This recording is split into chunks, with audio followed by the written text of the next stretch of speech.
విశ్వ క్రీడలకు తెరలేచింది. ఇన్నాళ్లుగా ఎదురు చూసిన అద్భుత క్షణం ఆవిష్కృతమైంది. గతానికి భిన్నంగా చరిత్రలో ఎన్నడూ లేని రీతిలో పారిస్ ఒలింపిక్స్ ఆరంభ వేడుకలు అంబరాన్నంటాయి.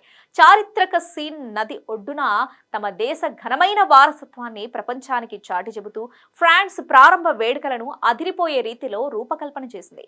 అయితే విశ్వ క్రీడల ఆరంభోత్సవ కార్యక్రమానికి కొద్ది గంటల ముందే ఆతిథ్య దేశంలో అశాంతిని రేకెత్తించడానికి ముష్కర మూకలు భారీ ఉగ్రకుట్న పన్నాయా అంటే గురువారం ఉదయం అక్కడ జరిగిన పరిణామాలు అవునని అంటున్నాయి. ప్రభుత్వ ఆధ్వర్యంలో నడుస్తున్న హై స్పీడ్ రైల్వే వ్యవస్థపై ఆకస్మిక దాడి జరగడమే దీనికి ప్రత్యక్ష సాక్ష్యం. Society national డెస్ Cummins డీఫర్ ఫ్రాంకైస్ high speed rail network లోని లిల్లే బోర్డియాక్స్, స్ట్రాస్బోర్గ్, పారిస్, మర్సెల్లి ప్రాంతాలలో గుర్తు తెలియని దుండగులు సిగ్నల్ బాక్సులను ధ్వంసం చేయడమే గాక పలు చోట్ల రైల్వే లైన్లకు నిప్పంటించి హింసాత్మక చర్యలకు పాల్పడ్డారు.